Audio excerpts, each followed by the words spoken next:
Nick RDGZ, I'm guessing that is Nick Rodriguez, says, do you have any videos where you removed the bottom paint and restored it to its original gel coat? Unfortunately, Nick, we do not have a specific video on that process, but we have done it a couple of times, so that is a great question to discuss here and a great topic to talk about here on the podcast. Thank you for commenting and subscribing. We also want to thank our sponsor, PartsView.com, a marine parts and outboard superstore, where they do help you by taking the guesswork out of what you need by providing 20, 100, and 300-hour maintenance kits for Yamaha, Mercury, Suzuki outboards, as well as Mercruiser engines. The first 100 listeners can get a discount by using the discount coupon codes and the links in the description below. So, Nick, your question is about removing the bottom paint and then restoring it to the original gel coat. And that is exactly what you have to do. Unfortunately, when it comes to getting rid of bottom paint that's on a boat, it is a very, very nasty process. So, I mean, you really only have two options. One is to sand off the bottom paint, which is a really nasty job and takes quite a bit of time. And then the second is to sand blast the bottom paint off of the boat, which is a lot quicker, but it does... it leaves the bottom a little less as nice as the sanding, so you're still going to have to go ahead and sand the bottom of the boat after you sandblast it, depending on how good it is, because you are going to need to re-gel coat the entire bottom of the boat. There's no getting around it once the bottom of the boat has been painted, which if it was done properly, it was sanded before it was painted. So when it comes to bottom painting a boat, you need to, one, sand it. If someone puts bottom paint on the bottom of a boat and doesn't sand it, those are the boats that you see where it has big, large chips of paint missing, big spots all over the boat, and it creates massive inconsistencies in the paint. It looks pretty bad, and it just is a constant problem because the gel coat is basically, think about it being wax. So when it comes out fresh from the factory, it's brand new and there's not really any wax on it, but most people do wax it so that way, because gel coat is porous. So I guess you should start with that. Gel coat is porous, and that is why you see it always fading and getting dirty. It stains easier than paint, and it will suck in stuff. So if you do not wax it with either some kind of a wax, some kind of a ceramic coating, anything like that to fill the pores of the gel coat, then that's what makes it fade way quicker than like a paint. A paint's not going to fade as quickly as gel coat because paint's not as porous, I guess is the best way to say it. If there is anything on that bottom and you paint over that, the paint's going to chip off because it didn't adhere right to the bottom of the boat. So that's the first thing, is when you see boats like that are missing big chunks, it was not prepped properly. Secondly, you should be using a barrier coat, which is, I mean, it's basically a paint that you paint on. So you sand the bottom of the boat and then you paint it with what is called a barrier coat. That barrier coat is for if any water does get through, it's, a barrier between the gel coat and the bottom paint. So if there's, as the bottom paint wears off, that barrier coat is a barrier between the gel coat and or the fiberglass, depending on how bad or thin the gel coat was. If you got sanded through and got to the actual glass, which wouldn't be good, but that barrier coat is in between there to stop that from getting to the gel coat, because water it'll penetrate the gel coat because it's porous. That's why you see blistering and stuff like that. So it has to be sanded, do the barrier coat, and then you put the bottom paint on there, where there's two different types of bottom paint, being hard paint or ablative paint. Ablative wears off over time, whereas hard paint does not wear off. Two different types, and there's different problems with using either or depending on your application. They're made for specific purposes. But after that process is done, in order to get that off the bottom of the boat and get back to original gel coat, or well, not original, because you're going to have to re-gel coat it because you have to sand it off. And when you sand it off, now you're left with this nasty looking hull that is going to be very spotty because you'll probably wear through the gel coat the barrier coat and or the gel coat as you're sanding it down. on top of that, now above the water line, you also have however high up the bottom paint went on the sides of the gunnels of the boat. So you're going to have this nasty line all the way across it where you either sanded it, or if you sandblasted it, which is way quicker. If you do it, that's the way I would go. I would go with the sandblasting and then the sanding and then the re-gel coating. But that is kind of the sandblasting leaves its own marks because it's, that pattern of the sand and it's sandblasting. I mean, kind of hard to describe the pattern that it leaves behind, but that water line along the gunnels you're going to have marks above it. So you have to re-gel coat it, and there's not really any way of getting around it. It's a process. It takes quite a bit of time depending on if you know what you're doing or if you don't know what you're doing. And I mean, I would be spraying the gel coat on the bottom because it's going to come out way cleaner. To roll and tip gel coat is a lot harder of a process, especially on the bottom of a boat. Like unless you can flip the boat over and get it to be a flat surface, then, that's a lot easier to roll gel coat on that. But if you're trying to roll and tip gel coat upside down and on a vertical surface like the gunnels of the boat, it's very difficult to get it to look as good as you can get it to look when you spray it. So spraying it is definitely the way to go. And unfortunately, that is the process to go from bottom paint to gel coat after a boat has bottom paint on it.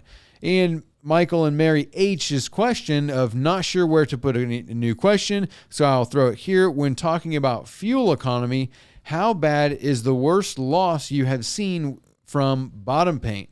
Mine is so rough and my boat is awesome to 5,200 RPM and then just falls in a hole. Yami 4.2 liter on a Robalo R235. So this similar question, bottom paint creates drag. So from a nice, clean, slick, gel-coated bottom of a boat is going to have way less drag than when you put bottom paint on there. Now, how much of a loss are you going to see in your fuel economy? It's going to be minimal depending on how anal you are about the fuel economy. By and large, it's not going to be that much. It kind of takes off a little bit of your top end speed, but as far as consuming your fuel economy, not as much as it's maybe not even enough to really you can calculate it. It does consume more fuel because it creates drag. Bottom paint creates drag. It is a rougher surface opposed to a nice, slick, clean gel coat. So, slick versus rough, it creates drag. So you're going to lose, sometimes people lose 1 to 2 miles an hour off the top end, but their fuel economy, the number that you really lose or consume more, it's a fraction. I mean, it's not a lot. You're not, consuming gallons and gallons and gallons more fuel just because of bottom paint. But a dirty bottom, that is completely different. If you've got growth and junk all on the bottom of the boat, 1, you're creating drag. 2, you've added weight to the boat, so the boat is heavier. And 3, the engine's working harder to push that boat through the water. I mean, you can get to where you've got so much growth to where the boat won't even get on plane anymore, and it will perform horribly because of how much growth that you have on the bottom of your boat. So if you leave your boat in the water, that's kind of the whole purpose of bottom paint and what we're talking about.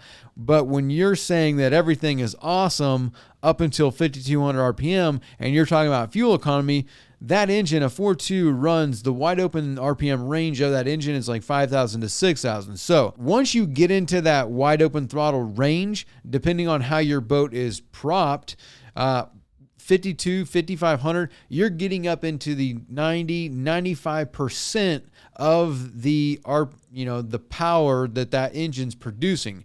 And pretty much all engines, once you get to Yamaha doesn't have this, but the rest of everybody else does. Mercury does, Suzuki does, where they have lean burn and ARO and other things like that, where it changes your timing to increase your fuel economy. As soon as you get to wide open throttle, even the sinks, so that's maybe a better way to put it, is if you've got 2 engines, using Mercury as an example here, you got twin engines and they are synced. So that means that the RPM is going to stay relatively close within a couple hundred well, not a couple hundred, a few, 50, 100 RPM, they're going to stay synced together. 5,000, 550, 5,100, it's all going to be right there synced up until like 90, 95%. And then at 95%, it lets them both go. They're going to make as much as they're going to make as far as RPM goes, and it's going to let it go all the way because you're trying to get full throttle, wide open throttle.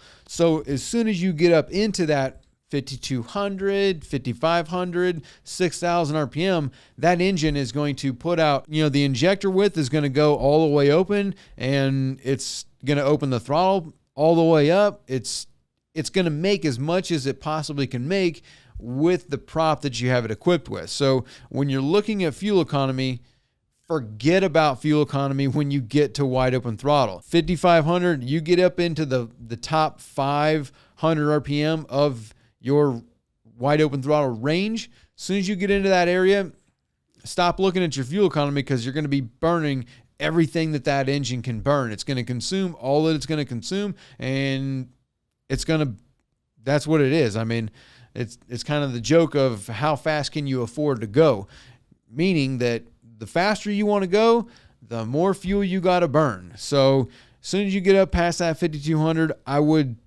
kind of stop looking at your fuel economy because, it's going to be up there at the top range. That 4.2, I don't know the exact, wide open throttle fuel consumption of the engine. I think it's got to be like 30 to 35, somewhere in there, that range. So my guess is that at 52, as soon as you get past your 5,200 and you hit 53, it probably starts getting up into that high 20s, low 30 gallon per hour range, and it's going to get all the way to the top of its range and going to consume all that it can consume because you're at wide open throttle. So your throttle plate's all the way open, and the injector duration is open for, whatever the mapping of the engine computer is. That's what it's going to be doing. It's going to give that engine all the fuel it can give it and set that timing. It's trying to burn fuel. So that's the kind of the take there with the fuel economy and the bottom paint. Again, if you've got a lot of growth, it's going to affect it, but the fuel economy and the bottom paint, mid-range, very negligible, and you might not really even tell. I think you will be able to tell if you were keeping really good records, but if you weren't really looking at it, at the end of the day, over a full tank of fuel, it's going to be very minimal. More Fishing says, what's the best adhesive for HDPE? High density polyethylene, starboard. The best adhesion is going to be elastomeric. An elastomeric is what you have to use. Total Boat, Total Seal, which is an elastomeric product. Sea Choice makes elastomeric. Boat Life makes elastomeric. Like, elastomeric has to be the product. I like the Total Seal. It seems to work the best out of all of them. But again, I mean, once you look at the testing of it and sealing a piece of starboard or adhering a piece of starboard and then coming back 10 years later and checking it, I don't really have that data. But that's for adhesion as far as like trying to seal it. If you're talking about trying to stick two pieces together or stick HDPE to something, then that's a completely different story there, because elastomeric is more of a sealant. It's not really for adhesion. Adhesion, it's going to fail over time. So it's not like you can take elastomeric and a piece of starboard and elastomeric to the side of your console and then screw, say, a battery charger to it and then think that that's going to hold. It's not going to hold. That is going to eventually fail and fall off of wherever you put it, especially on a vertical surface. You're going to have more longevity on a horizontal surface because it's, working with gravity. But if you've adhered it to a vertical surface like the gunnel or inside your console or something like that, the elastomeric is not going to hold it. It's going to fail. So as far as adhesion in that aspect, there's only really four. So I'm going to give you four products here. So for one, the best is Tap Plastics. So Tap Plastics makes a poly weld is what they call it. And that Tap Plastics poly weld is a 2000 PSI adhesion, whatever you call it, for HDPE. So that's going to be your number one. Number two is going to be JB Weld Bonder or plastic weld. That does really well. And then the next one is going to be like a plastic welder, but there are two different kinds. So that's why I said 4. When I said 3, that's why I laughed about it, because one plastic welder, you can get the cheaper ones, like $100, $200. And it is more like, it is a way of, let's say you can you're going to melt plastic or HDPE on top of another one. That's kind of what that is. The other one is a lot more expensive, being an extrusion plastic welder. That took me a minute to figure that one out. I had to remember what it's called, but basically, that's a welder gun. So you've got like a roll of HDPE. I know about this because we used to work on Triumphs a lot, and we would use it to repair a Triumph boat, which is a polyethylene, ropaline, or whatever it is, type of boat. And this is what you would use. It's got a coil of plastic basically, and it runs through this gun, and it basically melts it, and it's a welder. It's just like you're welding metal. It sends that plastic rod, it's a rod, sends it through, melts it, and you can roll or lay a bead of plastic on something. But again, those are super expensive, usually like $1,500. I'm sure there's some cheaper ones out there, maybe $800, $1,000, something like that. But they're completely different than the other plastic welders, where it's basically like a wide tip soldering iron or soldering gun that you use to solder something. You put it on there, melts it, and then you flatten it out. So two different kinds of things. That's kind of the only way to adhere or stick HDPE. Nothing else really sticks to it. That's kind of the problem with it. It's phenomenal stuff, but the sealing of it and the adhering of it, that's kind of your two different things there. And then also when you do that, like if you use the Tap Plastics polyweld, you have to prepare the starboard, where preparing it means that you basically got to heat it up. So take a torch or a heat gun, and you just, kind of heat it up to where it just kind of melts it a little bit. It's not going to deform it or melt it. You just need to heat it up. When you heat it up, it basically makes it like sticky or something like that. Not really sure the right term to be used there to say that, but whenever you do that, you heat it up, basically melts it, and then whenever you use that polyweld, they connect together, and boom, it creates an adhesion. Renegade ADV says, when drilling plastics that can chip out, clamping a block of hardwood each side that has been pre-drilled will do wonders for guiding the bit through and preventing the chips. That's an awesome comment. Thank you for that tip. I do like that. That's really good.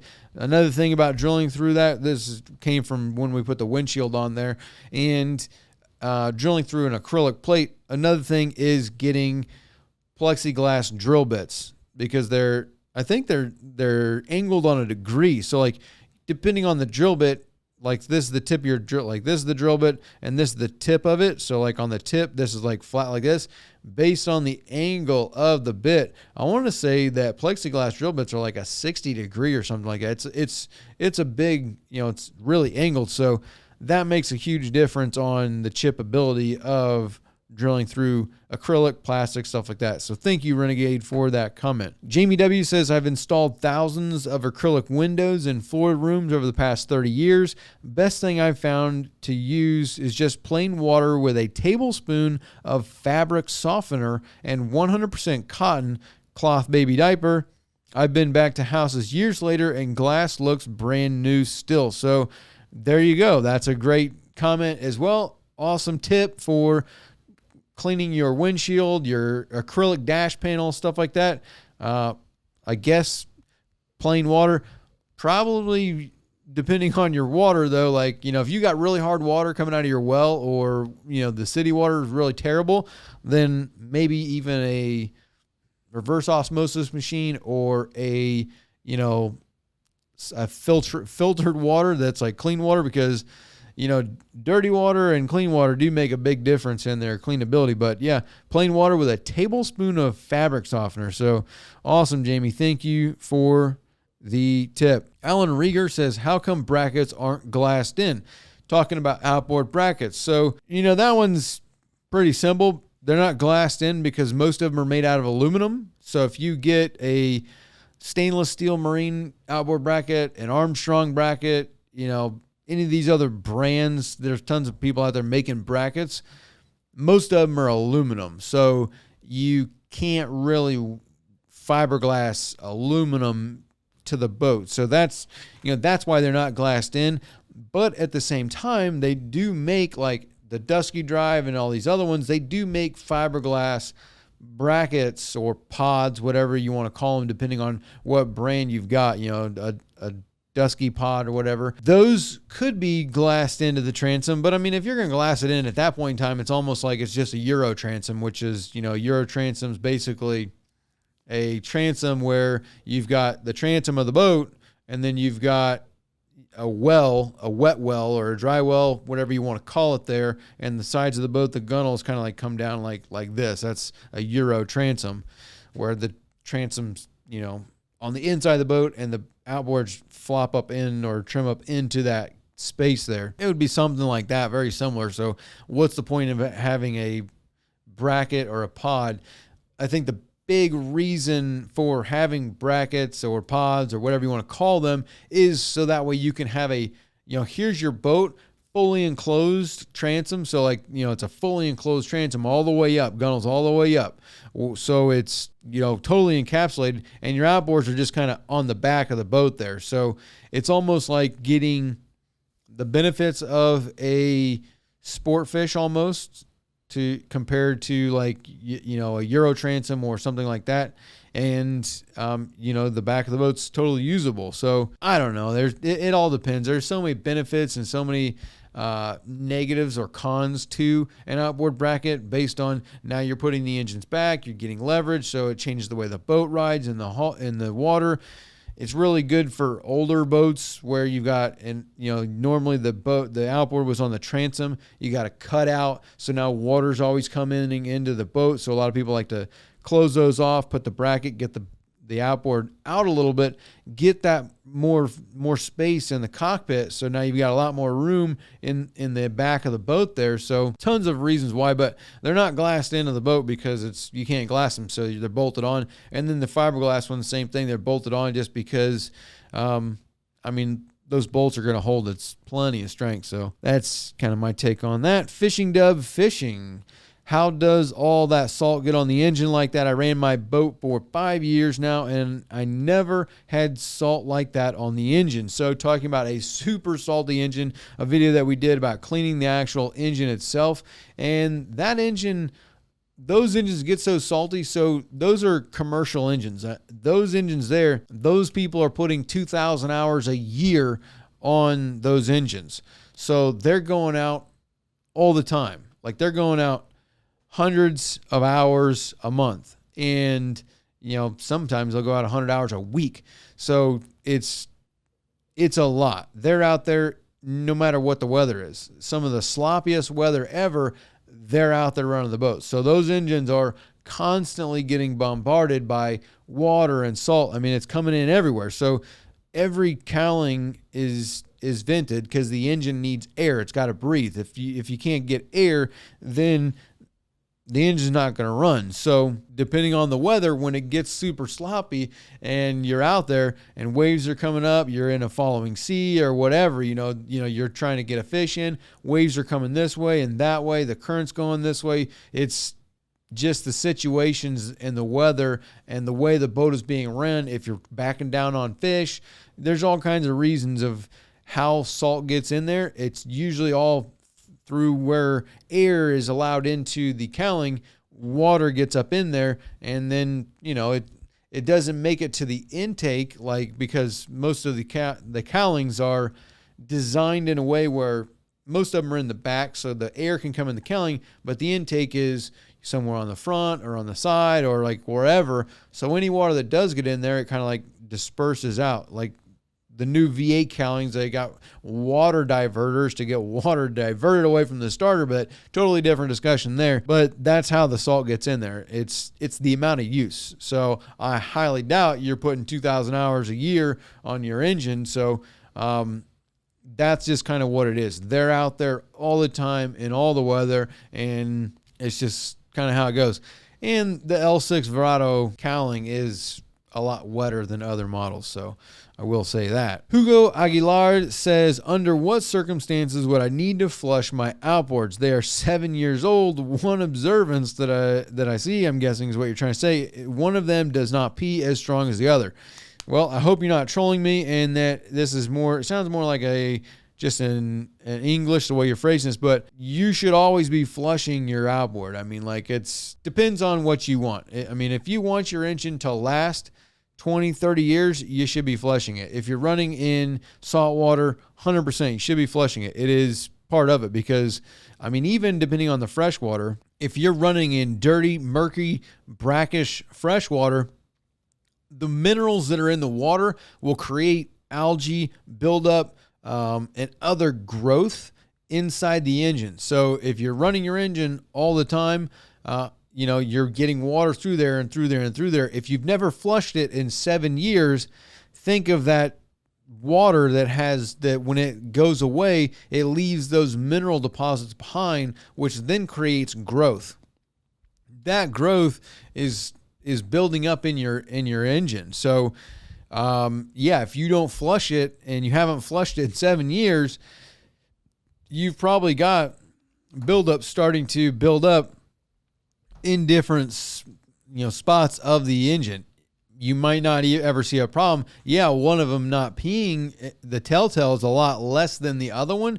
That's your first sign that you're starting to get buildup somewhere. Whether that be, I don't know what engines you have, but in the water jacket, in the rectifier regulator, in anything else that is got cooling water that goes through it, some of those have really small hoses and really small cavities for that water to go through. So over time, that buildup is just making those smaller and smaller and smaller. So a circumstance would be one that you're starting to get hotter or running hotter, or you're starting to overheat, and the impeller's not going to fix that. So if you continue down that path, then, you might get another few years, you might get another 8 years, but eventually the not flushing it will become a problem depending on the water that you're running in. If you're running in a 3-month boating season in the middle of Michigan or Wisconsin, where you're running in water that is crystal clear, coming, melted snow coming down in the rivers,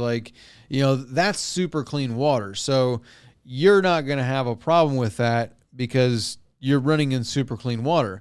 But if you're running in the Caribbean in lime, calcium, salt, like a mineral rich water body, then it's going to be a problem for you. So, depending on what water you're running in, that is going to be whether or not you need to flush it or you don't need to flush it. And then also the invasive species topic, where, that's actually a newer discussion that people are starting to talk a lot about, being, different places like zebra mussels and other stuff like that, where you boat in this lake and then you pull your boat out of this lake, don't flush your engine or your boat, you run over to another lake and you boat in there, and all of a sudden that water that was in your engine and your drive and all your stuff gets pushed out, and you've now transferred in an invasive species. I'm not sure. I know one of them zebra mussels, the other one's like a carp something or other. I'm not sure exactly what they are. I don't live in up north, but that is another topic there.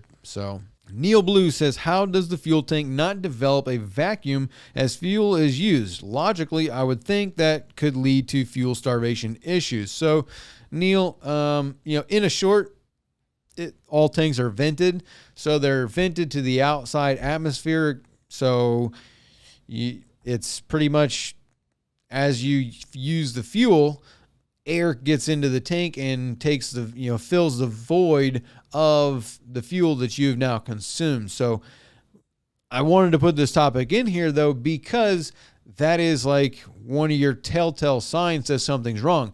If you have fuel starvation issues, that's what a vacuum test is going to tell you, or your primer bulb. Your primer bulb is like the perfect test. So if you have this situation where you run your engine and eventually it runs out of fuel and the engine bogs down and dies, and you notice that your primer bulb is sucked flat, that means you have a very high vacuum. The vacuum from your fuel pump on the engine is trying to pull fuel from your tank. When it's trying to pull that fuel and there's a blockage where the vent, say the vent is clogged or messed up or a dirt dauber or whatever, and the air can't get from outside the boat into the fuel tank, then that vacuum is going to suck that primer bulb flat. So boom, that's like a telltale sign that you got a problem over here where it's sucking that flat. That problem could also be your pickup or anything else. If you get something stuck on the bottom of your pickup, that vacuum, it is going to create a vacuum that is a fuel starvation issue. So when you do have a fuel starvation issue, that vacuum is a telltale sign that you've got a blockage somewhere over here. So that is a good thing to say. Just wanted to kind of discuss that topic because you hear people a lot of times talking about my primer bulb's flat, whatever. And it's, when you think about it, like you said, logically, that's what it is. So Samuel Yeet says, I don't get it. Why does everyone talk about a ton of sanding of the gel coat itself to smooth it out? Is that not the case? So Samuel, this kind of goes right back to what we were talking about earlier with the bottom paint and the rolling and the tipping of it. I think what you're talking about or what you're seeing is people that are trying to roll and tip gel coat. When you try and roll and tip gel coat, it can be difficult depending if you've ever done it before or, what type of surface are you doing it on. Or if you're doing it on the floor or something like that, then how smooth you get it, there's not going to be a lot of sanding to smooth it out because, for one, if it's on the floor, you're most likely going to be putting non-skid on it. So the imperfections are hidden and very minimal. Anytime you do paint or gel coat, no matter what it is, the most important thing is the prep work. Like, you need that surface to be perfectly smooth and flat and prepped and sanded before you roll or spray anything. Otherwise, any kind of imperfection on the surface that you're going to put gel coat or paint on, that's going to shine through 100 times once you put a color on there, and you're going to see it. So like that's the biggest thing. There's not really as much sanding in between. When people talk about sanding to smooth it out, that's more a factor of, one, they didn't prep the surface right and it wasn't smooth to begin with. So they're seeing that imperfection and they're trying to use the gel coat or the paint to fill the imperfections in the surface. Or two, they're rolling and tipping it, or they have, gone too close with the gun and they've laid a curtain on the surface. So that's the sanding that usually people are talking about. But no matter what, there's a lot of sanding that goes into any kind of fiberglass or paint work because you need that surface to be completely prepped properly and totally smooth. Because if it's not totally smooth, you're going to see the imperfection. So when someone's saying that they're trying to smooth it out and they have to do a ton of sanding, that's usually because they're on a vertical surface or they're on the bottom of the hull, so it's upside down, and you're rolling and tipping it. Whereas when you spray it, you can spray it on in an even layer that it goes on smooth, and especially when you get really good. I'm not a really good painter. I'm not a really good gel coater. So when I spray and do that work, sometimes I do have to do a lot of sanding, but that's because my ability is less than, say, someone that sprays gel coat for a living. That person can usually spray, entire 20-foot lengths, runs on the side of a hull, and it'd be perfect. So it goes down to your skill level and how you're applying it. But sanding the actual gel coat itself to smooth it out, that's usually because they're rolling and tipping. GDAMTBNMS. That's your name, bro. Can anyone show how to get the bearing carrier out? So in order to get a bearing carrier out, your question is super open because the bearing carrier coming out of a lower unit depends on the lower unit. There are quite a few different ways to pull a bearing carrier, and very specific to what bearing carrier you have. On a small lower unit, most of the time there's only two little bolts. You take those bolts out and you pull the whole prop shaft and the whole bearing carrier out, one assembly, boom, real easy. You don't even have to take the shift shaft out of the thing. Other ones, you have to take a spanner nut off. Once you take the spanner nut off, then the bearing carrier, you have to use a puller that uses the prop shaft, pushes down on the prop shaft and pulls out on the bearing carrier. It comes out like that. There are some Yamaha lower units, you have to take the shift shaft out and you have to put a slide hammer on the prop shaft, and same thing, you take that spanner nut off and then you have to yank the prop shaft with the bearing carrier out of the lower unit to get that out. So depending on what type of lower unit you have, getting the bearing carrier out is going to vary greatly, because, you know, if you try and take the Yamaha one out and you don't take that shift shaft out, like, you're going to break the shift shaft. Or also, some of them have the cooler that cools the prop hub, where there's a little copper tube comes in, or stainless steel comes in off the top and goes down,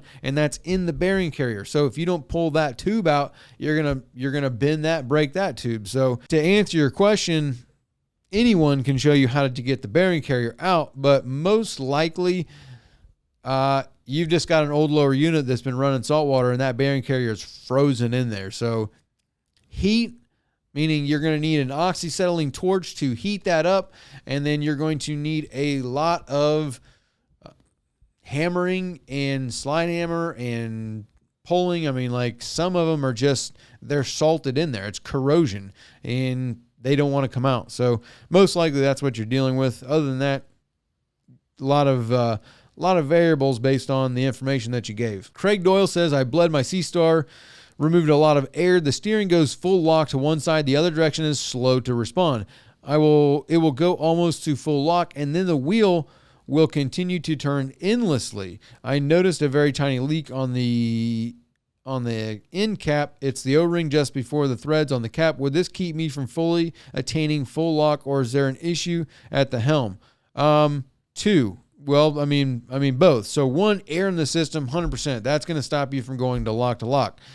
The issue of the helm continuing to spin, that means something else is not, you're bypassing it, because normally hydraulic, once you get all the way to the end, you hit a lock. I mean, it calls lock to lock for that. You hit a lock. So if you can just sit there and spin and spin and spin and spin the helm, then most likely inside the helm, something's not right there, and it's just leaking fuel past one of the bearings. They're not bearings. It's a little ball on a spring. It's a valve basically that allows fluid to flow in different directions. But if you have air in the cylinder, it will stop it. For one, you need to address the leak. So the leak in the cylinder, that's a problem. And if fluid's getting out, air is going in. So if you think about that cylinder, it goes back and forth inside of a cylinder.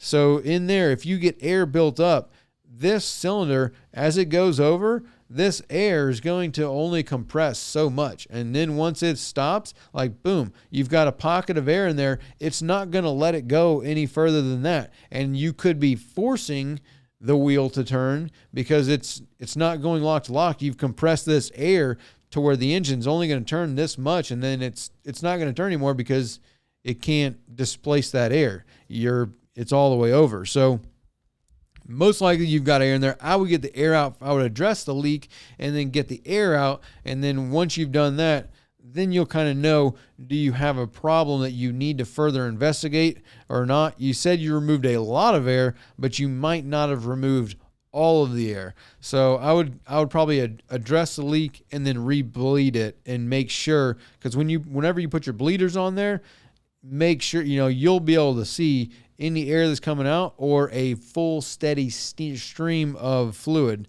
And it might take you a couple times to get it all the way bled, but definitely start there. Skill Trade Marketing says at about 150, you said putting the tab down on the heavy side of the boat will lift that side of the boat. Don't you mean putting the tab down on the opposite side will level the boat by bringing the opposite side down? So we're talking about trim tabs here, and it's kind of hard to describe. That's why they're normally reversed. So if you look at your trim tabs on your buttons on the dash, it says bow down in the front and bow up in the back. Yeah, that's right. So the port button generally operates the starboard tab, and the starboard button generally operates the port tab. So whenever you push bow down, if you push bow down on the starboard, it runs the port tab. That port tab, when you press bow down on the starboard, you press down on this tab, that tab's going to go down. It's going to create stern lift. So the boat's going through the water, like this, the tab goes down, it creates lift because it's almost like pushing it. It's like a ramp. You're putting a ramp down in the water that's going to lift the stern. Whenever that tab goes down, because you hit the starboard button, that goes down, creates stern lift, which lifts the stern on that side of the boat and forces the bow down on the starboard side because it's the opposite side. So the boat, you think about the boat like this.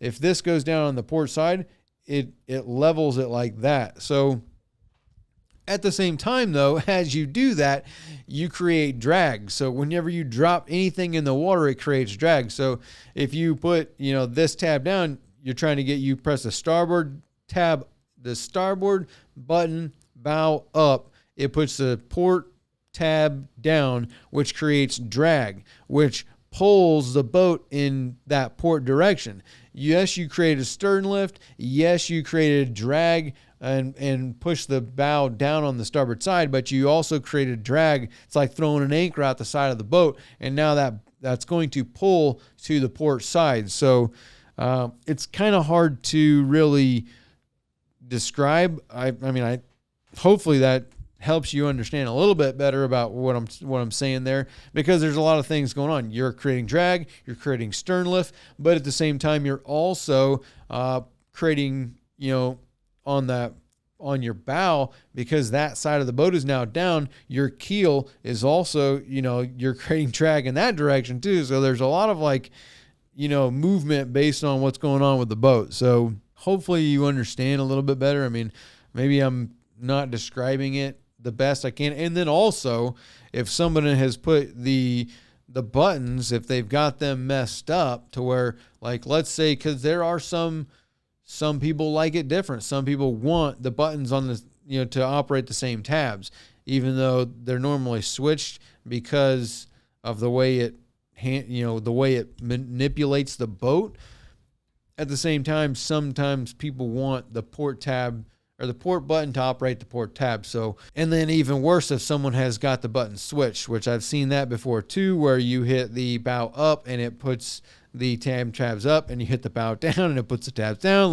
Depending on who wired it, it could get into a disastrous situation. So, Superman, do you have to have power steering on a Verado? I have no idea. I had no idea what I was getting myself into when I purchased a used Verado without the rigging. Can I just use my C-Star helm with the Verado ram? So, I don't know. I've never tried that. I've never, it's a hydraulic cylinder, so you would think that you would be able to use that, but I've never tried to use a Verado ram with a regular steering helm. If you get the power steering pump in there, do not use that C-Star helm unless it's a helm that's meant to be used with power steering, because you're pressurizing that system, so you're going to blow out that helm if you put the pump on there.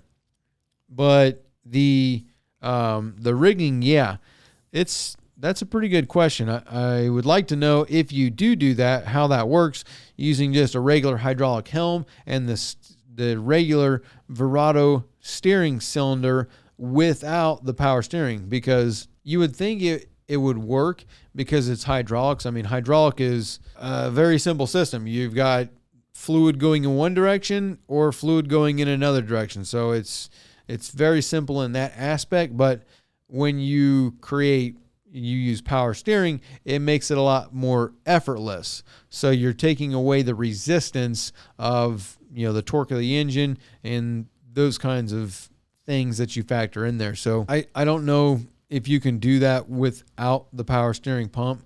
You can try it. You would think in theory that it would work, but I've never put it to academical testing. So we'll do one more question from Rick Reistein.